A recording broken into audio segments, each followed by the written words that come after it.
오늘부터 우리가 이제 다루는 내용들은 섭리에 대한 가르침입니다. 섭리. 창조와 섭리는 하나님의 작정을 이루는 두 개의 중요한 수단이다 그랬습니다. 창조는 우리가 아는 바와 같이 아무것도 없는 것으로부터 하나님이 천지와 만물을 창조하셨다는 것이고, 창조의 마지막 왕관으로 그의 형상을 따라서 우리 사람을 만드셨다는 겁니다. 이런 하나님의 창조에는 보이지 않는 영적인 세계에 대한 창조와 이런 보이는 세계의 창조에 이르기까지 이 모든 것들을 없는 중에 하나님이 있게 하셨다는 것을 우리가 알게 되었고, 창조 이후로부터 계속되는 일들은 다 어디의 범주 안에 속하느냐? 섭리라고 하는 범주 안에 속합니다. 이 섭리라고 하는 주제가 얼마나 포괄적일지 우리가 생각해 볼 수 있겠죠? 그러니까 하나님이 창조하시고 난 이후에 아담과 하와가 결혼을 하고 자녀를 출산하고 그 사이에 또 범죄와 타락의 질서가 있었고, 또 하나님이 구원에 대한 약속을 더해 주시고, 그러면서 하나님이 모든 역사를 주관해 가시는 그 모든 내용들이 다 어디 안에 있느냐? 섭리라고 하는 범주 안에 있다는 겁니다. 그 섭리의 끝은 뭘까요?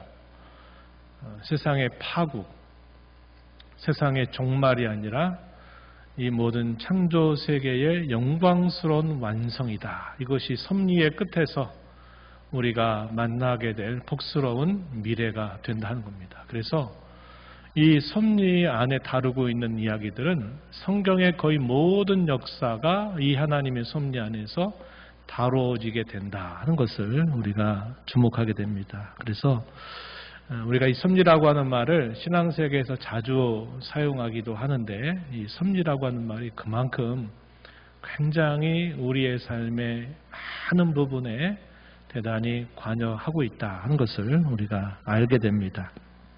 그래서 우리가 앞으로 몇 편에 걸쳐서 이 섭리에 대해서 우리가 함께 생각을 하게 될 겁니다. 그 섭리의 여러 내용들이 우리의 삶에 얼마나 직간접적으로, 때로는 가깝게, 때로는 멀게 우리의 삶에 깊이 관여하고 있는지 우리가 이제 살펴가게 될 것입니다. 섭리를 두고 우리 성경학자들은 뭐라고 부르기도 했냐면 계속되는 창조라고 부르기도 합니다. 하나님이 천지와 만물을 지으시고 모든 것들이 더 이상 딱 그 상태로 머물러 있는 게 아니라 계속적으로 많은 변화의 역사를 이루어가는데, 그거 안에는 우리가 볼 때 창조라고 말할 수 있는 것들이 많이 있어요. 아담의 자식이었던 셋이라고 하는 인물이 또 결혼을 해서 자녀를 출산할 때 그 자녀는 또 새롭게 세상을 태어나게 됩니다. 그래서 태어났다 하는 것들을 어떻게 보면 창조의 의미가 아니겠느냐 이렇게 볼 수 있는 거예요.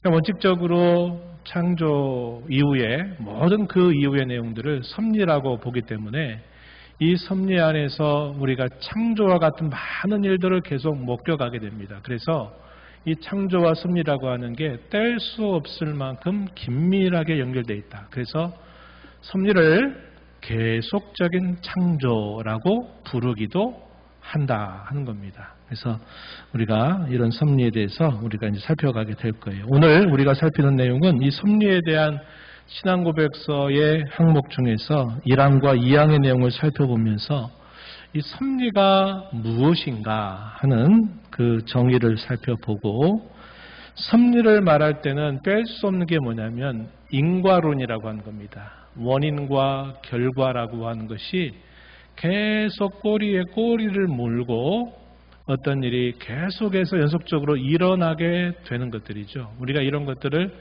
인과론이다 이렇게 말합니다. 이 섭리론을 우리가 공부할 때 이 인과론이 대단히 중요해요.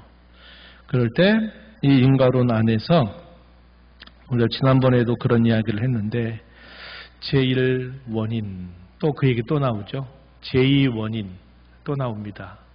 제1원인이라고 하는 말은 모든 것의 시작을 말합니다. 그럼 제1원인자가 누구일까요?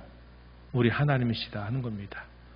그리고 제2원인은 그 이후로부터 어떤 게 원인이 돼서 계속적으로 이렇게 일어나게 하는 것들, 이런 모든 것들을 다 통칭해서 뭐라고 하느냐? 제2원인이다 이렇게 말합니다. 그래서 제1원인과 제2원인의 관계, 즉 하나님과 우리가 이 땅에 살면서 사람이나 사건이나 일이나 이런 것들이 일어나는 것과 하나님이 의도하시는 것과 어떤 관련이 있느냐 하는 것들을 이제 살펴가게 될 때 오늘 다루는 2항에서 그에 대한 소중한 내용을 우리에게 전달해 주고 있어요. 한번 이제 이 내용들을 한번 살펴보도록 합니다. 제1항의 이야기는 섭리라고 하는 게 뭐냐에 대한 자세한 정의를 우리에게 소개해 줍니다. 함께 우리 같이 천천히 생각하면서 읽어보겠습니다.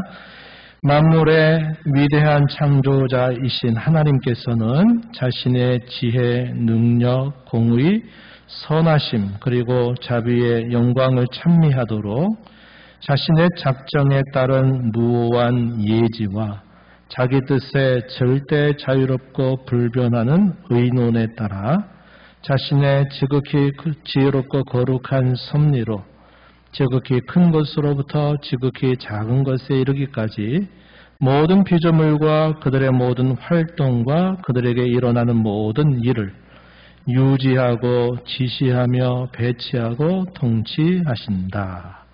예. 자세하고 좀 길게 소개가 되어 있습니다. 하나님의 섭리라고 하는 게 뭐냐? 여기서 골자만 더 추려보면 첫 번째 작은 항목에서 우리가 생각할 수 있는 표현입니다. 우리가 읽었던 표현 중에 좀 골자만을 제가 추려봤을 때 이렇게 표현할 수 있다. 만물의 위대한 창조자이신 하나님께서는 지극히 큰 것으로부터 지극히 작은 것에 이르기까지 모든 피조물과 모든 활동과 일어난 모든 일을 유지하고 지시하며 배치하고 통치하신다. 이것을 섭리라 이렇게 정의할 수 있겠습니다. 여기서 보면 지극히 큰 것으로부터 지극히 작은 것에 이르기까지 이게 1700년, 1600년대 중반, 17세기 중엽쯤에 작성이 된 고백서입니다. 오늘날의 용어로 좀 이걸 바꿔보면 이렇게 바꿀 수 있어요. 지극히 큰 것으로부터 거시세계라고 말합니다. 극거시세계로부터 지극히 작은 것에 이르기까지 극미시세계 이렇게 표현해요. 학문적으로는 거시세계, 미시세계 이렇게 말하는데 지극히 큰 것으로부터 극거시세계로부터 극미시세계에 이르기까지 거기서 일어나는 모든 일들 또 활동들 피조물을 하나님이 유지하고 지시하고 배치하고 통치하신다. 이것을 섭리라고 말하는 겁니다. 우리 안에 우리의 이렇게 지금을 보이는 우리의 몸을 보면 수없이 많은 작은 세포들이 모여서 이루어지고 있다는 것을 우리가 알고 있습니다. 또 그 세포 안을 아주 정밀한 현미경을 통해서 확대해서 보게 되면 이 세포 안에도 놀라운 세계가 쫙 펼쳐져 나갑니다. 근데 우리의 눈으로 보이지 않아요. 이러한 세계를 우리가 미시세계라고 말합니다. 그런데 우리가 세포 안의 세계보다 더 작은 세계를 이제 볼 수 있도록 우리의 과학이라고 하는 것이 더 깊이 발전이 됐어요. 그래서 정말 작은 세계에 이르기까지 볼 수 있다고 하는 겁니다. 10의 마이너스 21승 아마 제가 그렇게 들은 것 같아요. 10의 마이너스 21승 10의 마이너스 1승은 우리가 보는 거에 10분의 1을 말합니다. 근데 마이너스 21승이라고 그러면 10을 21개로 분모로 두고 1입니다. 그렇게 작은 세계까지 들여다볼 만큼 지금 우리가 살고 있는 이 세계의 과학이라고 하는 것이 그렇게 작은 세계를 들여다볼 수 있을 만큼의 발전을 이루었다고 말해요. 그런 세계들을 우리가 극미시 세계라고 합니다. 이런 미시 세계들이 아무런 질서 없이 무질서하게 됐느냐? 그렇지 않다는 거예요. 그런데 놀라운 것은 적어도 우리 몸의 안에서 세포 세계, 조금 미시 세계지만 어떻게 보면 그런가 하면 굉장히 큰 세계죠. 세포 안에 일어날 때 우리 세포가 계속 세포 증식을 합니다. 우리의 피부가 어느 정도 이렇게 되다 보면 상처가 나거나 그러면 그 피부들이 죽어서 그 피부들이 떨어져 나가면 또 그 피부에 새 살이 또 돋아나잖아요. 세포 분열을 하는 겁니다. 그래가지고 계속 그 생명활동이 이어져요. 그러면 이 세포 분열이 어떻게 돼서 또다시 그것이 또 하나의 세포를 만들고 하느냐 할 때 그 일어나는 현상들에 대해서는 이제 정밀한 그런 어떤 도구들을 통해서 그것들을 우리가 보게 되면서 이렇게 세포가 분열돼서 또 하나의 세포를 만들어내는구나. 이걸 우리가 알게 되는데 가장 근본적인 질문이 뭐냐 할 때 그 세포 분열이 도대체 왜 일어나느냐? 왜 일어나느냐 하는 그 원인은 과학자들이 밝혀낼 수가 없다고 하는 겁니다. 우리 사람이 이렇게 어머니 뱃속에 처음에 작은 그 어머니의 이 배에 착상이 되면서 생명이 자라가잖아요. 그러면서 계속적으로 세포 분열을 하는데 그 세포 안에 어떤 게 우리의 눈이 되고 어떤 게 우리의 귀가 되고 또 어떤 게 우리의 이런 몸에 있는 어떤 내부의 기관이 되고 손발이 되는지 이런 것들이 그 작은 세포 안에서 다 디자인이 되어 있다고 하는 것입니다. 이런 것들이 도대체 왜 일어나는지 그 원인에 대해서는 물으면 대답을 할 필요 없어요. 그렇게 되더라 이 말입니다. 그런 현상들이 이런 과정을 통해서 이렇게 해서 세포가 분열이 돼서 그 세포에서 이 부분이 귀가 되고 이 부분이 입이 되고 이 부분이 또 눈이 되고 하는 것들을 현상적으로 그것을 찾아내서 정리한 거예요. 근데 왜 그게 그렇게 되느냐 할 때는 그 이유를 모르는 거예요. 근데 성경은 뭐라고 말해요? 보기 위해서 하나님이 눈을 만드셨다 그래요. 듣게 하시기 위해서 귀를 만드셨다고 말합니다. 성경은 우리 하나님께서는 우리 사람에게 왜 눈을 창조하시고 왜 귀를 창조하셨는가 그 원인을 성경 우리에게 말해줘요. 그러나 과학은 그걸 알 수가 없는 거예요. 다만 그런 현상을 통해서 눈이 만들어지고 귀가 만들어지고 입이 되고 하는 것들을 이렇게 잘 정리하게 된다는 거예요. 그러니까 우리가 이런 것들을 신앙의 눈으로 이런 세계를 우리가 바라보게 되면 이렇게 극미시 세계라고 말하는 작은 세계 속에서 이런 생명활동이 계속 일어나고 그래서 무엇인가가 만들어지고 하고 하는 이런 과정들은 결국은 하나님께서 그의 놀라운 섭리로 이렇게 되도록 하나님께서 섭리로 이끌고 계시다 하는 것을 우리는 보게 된다고 하는 겁니다. 그게 얼마나 놀라운지 몰라요. 우리가 눈을 들어서 밤하늘에 뜨는 별을 우리가 눈에 보이는 이 별들도 상당히 먼 거리에 있는 별들이지만 그야말로 정말 멀리 떨어진 별이 얼마나 떨어져 있느냐. 내가 지난번에도 한번 말씀드렸죠. 135억 광년. 1광년이 빛의 속도로 1년을 달려갈 수 있는 거리를 1광년이라고 말합니다.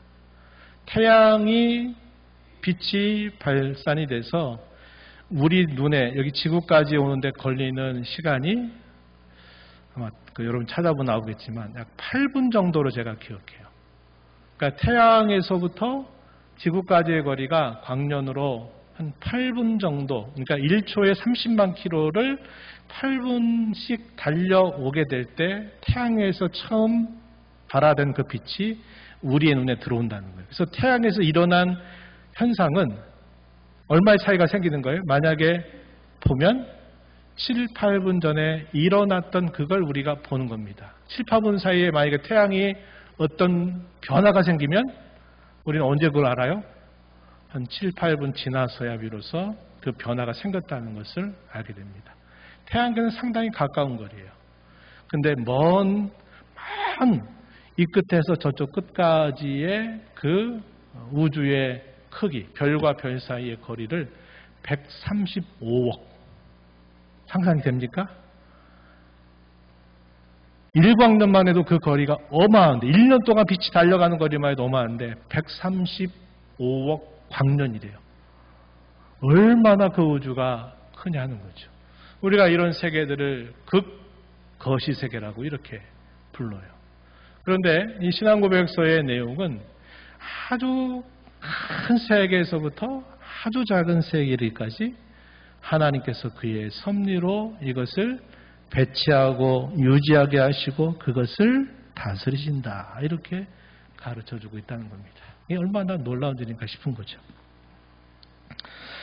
이제 좀 섭리가 뭔가 좀 더 쉬운 얘기로 한번 들어가 볼게요. 섭리라고 한자말로 쓰죠. 성경에 섭리 이런 말을 우리가 발견하지 못합니다.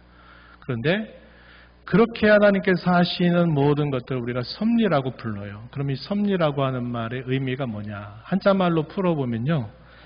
다스릴 섭자를 씁니다. 이 다스릴 섭자는 귀자가 세 개가 마치 이렇게 세 개를 모아놓은 거예요. 귀자 세 개를 모아놓으면 그게 다스릴 섭자가 됩니다. 제가 쉬운 예를 들 때 그렇게 하죠. 선생님이 장난꾸러기 학교에서 말 안 듣는 아이들을 다스릴 때 가장 말 잘 듣게 하는 방법이 뭐냐면 그 아이의 귀를 딱 잡아가지고 귀를 잡아 당기면 그 아이가 아무리 힘이 세고 그래도 선생님이 귀 잡아 당기면 어떻게 해요? 당긴 대로 가게 돼 있어요. 하나님이 작은 세계에서부터 큰 세계에 이르는 이 모든 것들을 마치 사람의 귀를 잡고서 그가 당겨가게 되면 거기에 다 끌려오게 될 수밖에 없다는 겁니다. 그래서 섭리라고 하는 말은 하나님이 다스리시는 이치, 그걸 한자말로 섭리라고 말합니다. 라틴어라고 있어요. 오늘날 영어나 이탈리아나 모든 언어들의 근원이 되는 라틴어에서 이 섭리를 뭐라고 그러냐면 프로비덴치아라고 부릅니다. 이 말은 프로라는 말, 무슨 말이냐면 미리 앞에 그런 말입니다. 비덴치아, 비디오, 우리 비디오라고 하는 말이 라틴어에서 온 거예요. 그때 미리 본다는 거예요.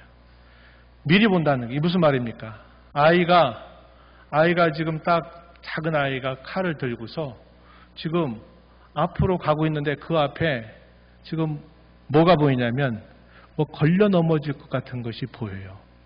그러면 칼을 들고 있는 그 아이가 가다가 그 뿌리에 걸려가 넘어지면 그 칼에 아이가 찔릴 수 있는 것을 지켜본 부모는 어떻게 할까요? 미리 가서 그렇게 하지 못하도록 칼을 빼앗거나 아니면 거기에 가지 못하도록 막아서거나 아니면 거기에 있는 걸림돌을 치워버리거나 하는 거죠. 하나님께서 섭리라고 할 때는 하나님이 그 다음에 모든 일들을 다 미리 보시고서 그 일을 준비하신다는 거예요.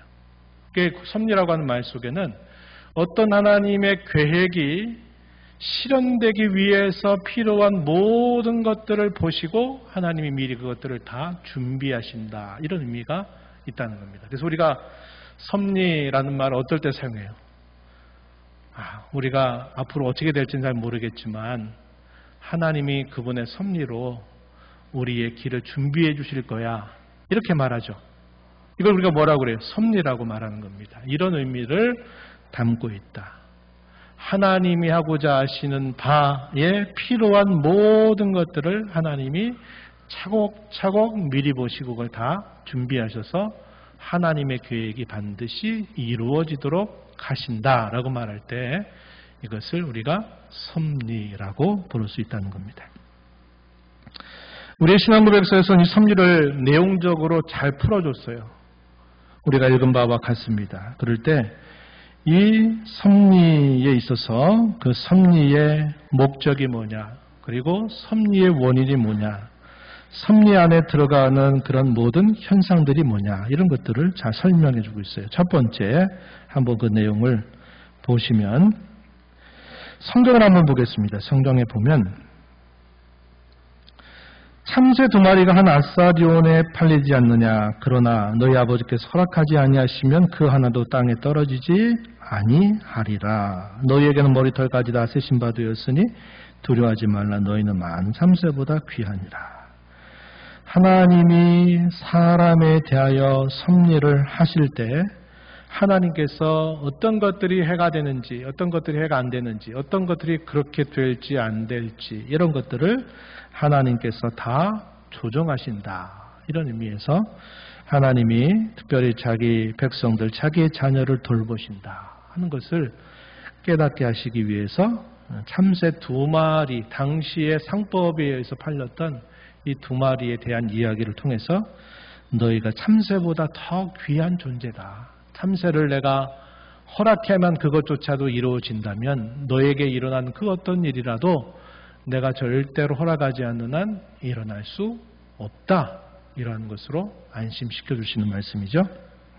우리가 읽었던 사도행전 17장 이하에 있는 말씀은 바울 사도가 아테네 지역을 방문했을 때 그곳에서 했던 설교 안에 포함되어 있는 그런 내용인데, 거기에 우리가 주목할 만한 표현들이 몇 가지 있습니다.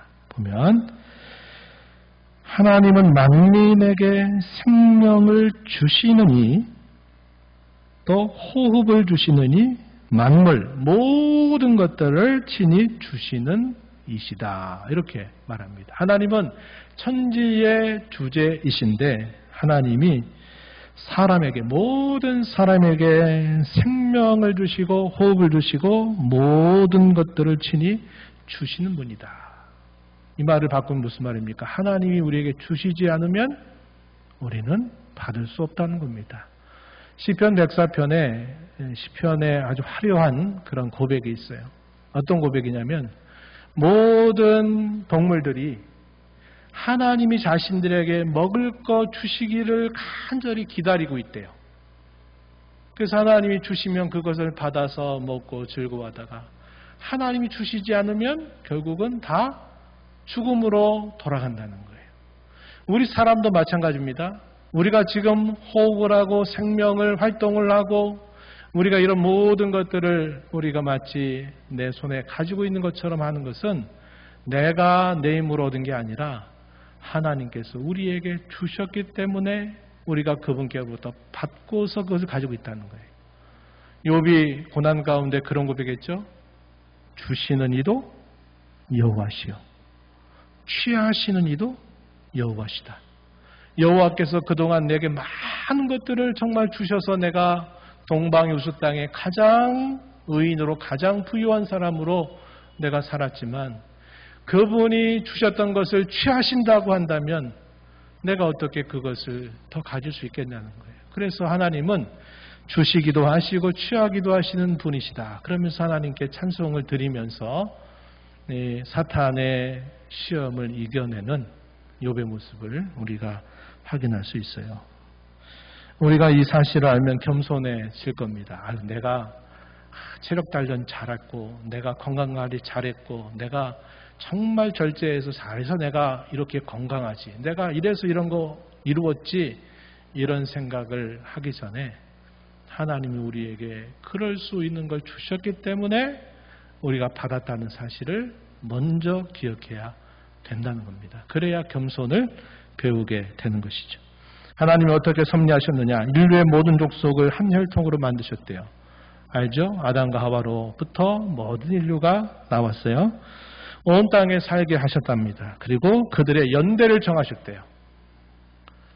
우리는 구약의 역사, 우리 대한민국의 역사, 언제 무슨 일어나고 언제 어떤 일이 있었고 하는 것들을 다 우리는 지나고 나서 기록을 통해서 그걸 확인하지만 하나님은 그의 섭리로 이런 연대를 다 정해놓으셨고 그 연대 안에는 우리의 수명의 연수를 하나님이 다 정해놓으셨다는 거예요. 너는 앞으로 100년, 너는 앞으로 80년, 너는 앞으로 70년, 하나님이 그의 정하신 인생의 수명을 우리는 살다가 그분이 됐다 와라 그러면 우리는 다 놓고 하나님께로 갈 수밖에 없는 존재다. 이것을 우리에게 가르쳐 줍니다. 그리고 28절에 보면 뭐라고 말해요? 그 전에 거주의 경계도 하냈대요. 왜 미국 땅에 살다가 대한민국 이복동에 왔을까? 뭐 이런 것도 그렇고 우리는 왜 이 대한민국이 땅덩어리도 없지 않은데 왜 계속 목동에만 살아야 되냐? 이런 모든 것들이 우리 인생에 참 중요한 문제들이지만 거주의 경계도 하나님이 한정하셨다는 겁니다. 근데 우리는 그걸 모르고 살아가는 거예요. 28절에 뭐라고 말합니까? 우리가 하나님을 힘입어서 산다. 제가 이 표현 참 좋아합니다. 하나님을 힘입어서 살아요. 생명의 활동을 해요. 그분을 힘입어서 기동한다. 한자 말입니다. 움직여요. 내 손발이 움직이고 내가 원하는 데 어디 갈 수 있고 하는 것들 기동할 수 있고 그분을 힘입어서 우리가 존재한다는 겁니다. 아주 오래됐는지 모르겠지만 악뮤라고 하는 선교사의 자녀들이 대중매체에 소개되고 이 친구들이 무슨 노래를 했을 때 제목이 생각 안 나는데 그걸 노래로 지었어요. 움직이는 게 신기하다는 거예요. 그 제목이 뭔지 몰라. 혹시 우리 친구 아는 친구 있어요? 뭐예요? 동물? 뭐지?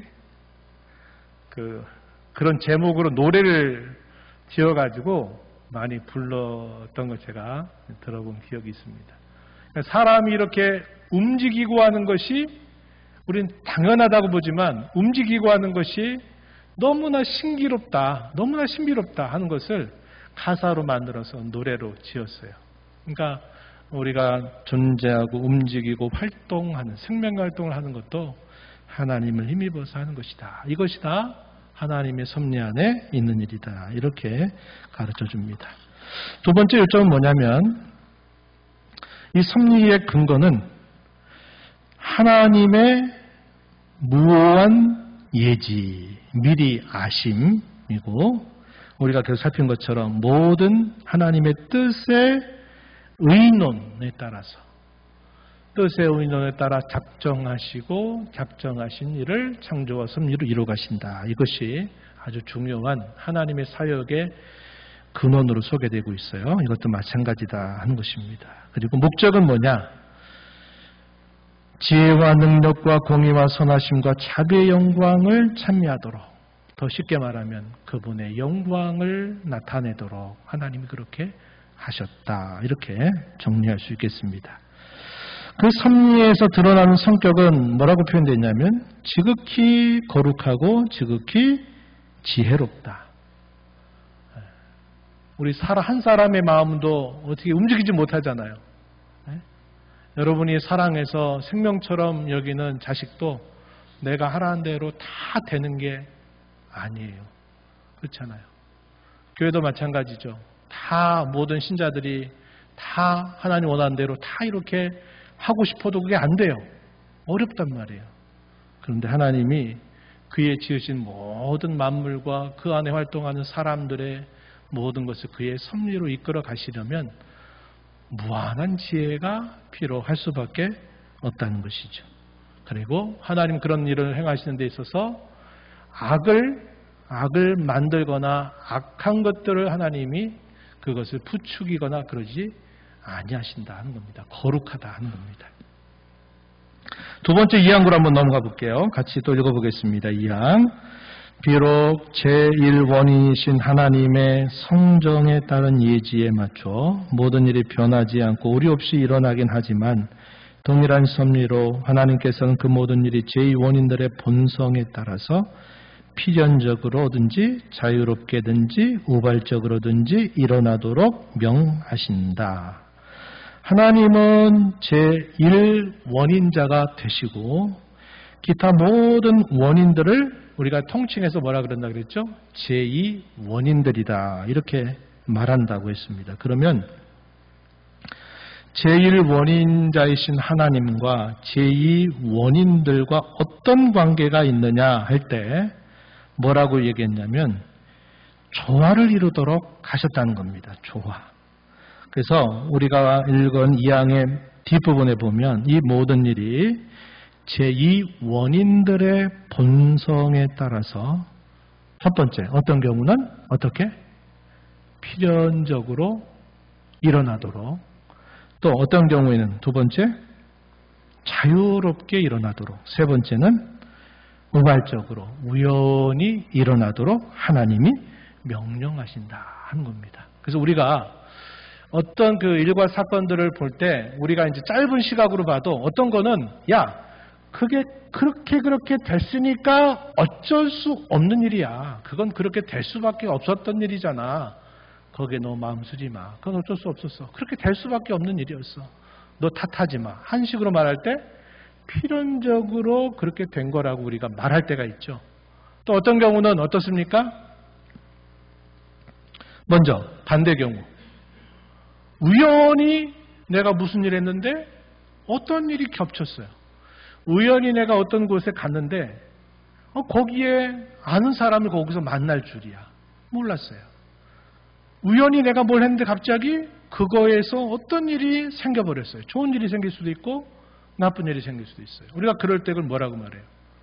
전혀 예측할 수 없었는데 우연히 이런 일이 났어. 이렇게 말하죠. 그런데 사실상 그건 우리 편에서 우연이지 하나님의 섭리에서 봤을 때는 결코 우연이 아니에요. 우리가 볼 때 우연히 일어난 것입니다. 우리가 우연이라고 생각할 때는 몇 가지 경우들이 있어요. 예를 들어 우리가 필연이라고 말하는 것은 바로 앞에 있는 원인이 결과가 되고 또 그 결과가 또 하나의 원인에서 또 하나의 결과를 만드는 이런 것들이 차곡차곡 누가 봐도 순서대로 연결될 때는 이걸 뭐라고 말해요? 필연이다라고 말합니다. 왜? 이렇게 돼서 이렇게 된 거지. 그런 거예요. 근데 이렇게 되는 것들이 보이지 않아요. 감춰져 있어요. 그럼 우리 뭐라고 말해요? 우연히. 이렇게 말하는 겁니다. 그러니까 어떤 원인들이 봤을 때 우리가 선명하게 알 수 있는 일이 차곡차곡 될 때는 이것을 필연이라고 말하지만 어떤 원인들이 한 단계, 두 단계가 안 보여요. 그러면 갑자기 이런 일이 생겼어. 이렇게 말하는 거예요. 금방 제가 예를 들었듯이 어떤 지역이었는데 전혀 생각지 못했던 사람을 만나서 반갑게 그와 더불어 얘기하게 됐어요. 그럼 만난 자체는 우연히 있었던 일이에요. 근데 내가 거기에 그곳에 가게 됐던 원인을 생각해보고 또 그 만난 사람이 왜 그곳에 왔는가를 이야기를 통해서 쭉 이야기를 들어보면 그래서 그 비슷한 시간에 거기에서 있을 수밖에 없었고 그래서 거기서 만났던 거야 라고 이해가 된 겁니다. 그럴 때는 우연이 아니라 그렇게 될 수 있는 상황이 맞물려서 그렇게 된 거야 라고 이해하게 되는 거죠.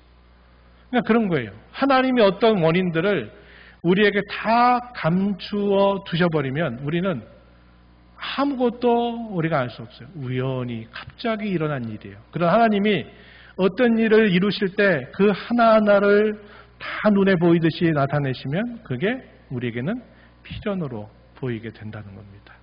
하나님이 어떤 경우는 원인을 다 드러내시고 어떤 경우는 감추시고 하는 일들이 우리에게 일어나게 된다는 거예요. 이것이 하나님과 우리가 살고 있는 제2 원인과의 여러 관계들이 된다는 거죠.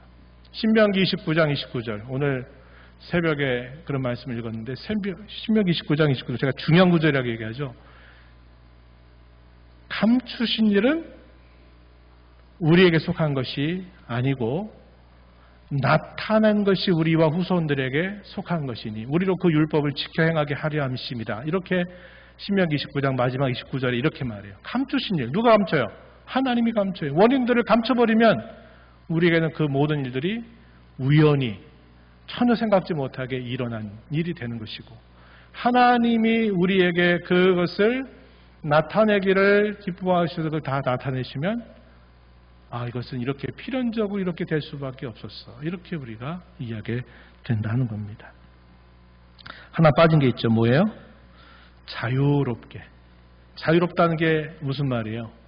마치 럭비공을 여러분 보셨는지 몰라요. 럭비공을 보면 대부분의 공은 동그랗게 되어 있기 때문에 내가 이렇게 던지면 저 공이 튕겨서 어느 쪽으로 오겠다는 걸 알게 되죠. 탁구, 모든 구기 종목들은 공을 딱 쳤을 때 그 공이 어디쯤 떨어지겠다를 예측하고 그에 따라 움직여요. 근데 럭비공 같은 경우는 달라요.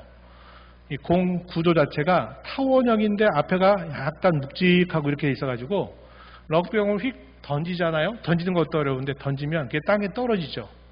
그럼 그 공이 앞으로 튈지 뒤로 뜰지 옆으로 갈지를 몰라요. 그러니까 예측할 수 없는 거예요. 이런 걸 우리가 뭐라고 그러냐면 자유롭다는, 임의적이다는 거예요. 하나님이 어떤 일을 행하시는데 우리는 이렇게 되기를 바라는데 하나님은 전혀 우리가 생각하지 못한 다른 방법으로 하나님이 나타내실 수가 있고 일하실 수가 있어요. 그런 경우들에 있어서 자유롭다는 거예요. 하나님은 반드시 어떤 거에 매이지 않아요. 그분의 뜻을 위해서 자유롭게 하나님은 그의 일들을 이루어 가신다는 거죠. 그럴 때는 우리가 모르는 겁니다. 그에 대한 성경의 몇 예를 한번 살펴볼게요. 자, 창세기 8장 22절 말씀에 한번 보세요. 땅이 있을 동안에는 심음과 거둠과 추위와 더위와 여름과 겨울과 낮과 밤이 쉬지 아니하리라. 언제 얘기합니까? 노아 홍수가 끝나고 난 다음에 처음 창조하셨던 환경이 확 바뀌어버렸어요.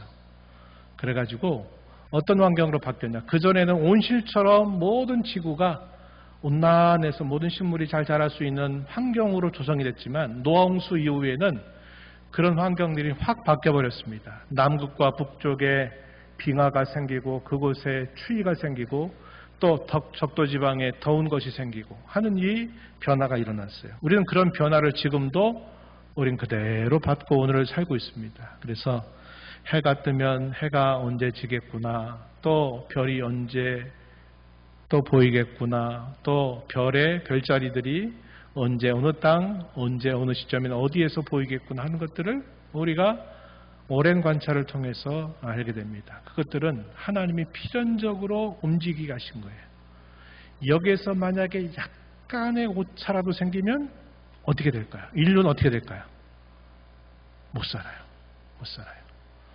지구의 자전축이 약간 기울도록 하나님이 디자인을 해가지고 이 자전축이 약간 기울어서 돌게 돼 있어요. 이 기울어져 있는 이 운동은 세차 운동이라고 합니다. 이것이 만약에 조금이라도 그 각도가 조금이라도 변경이 되잖아요. 그럼 지구는 못 살아요. 과학자들이 그런 다큐멘터리를 만들어가지고 보게 하잖아요.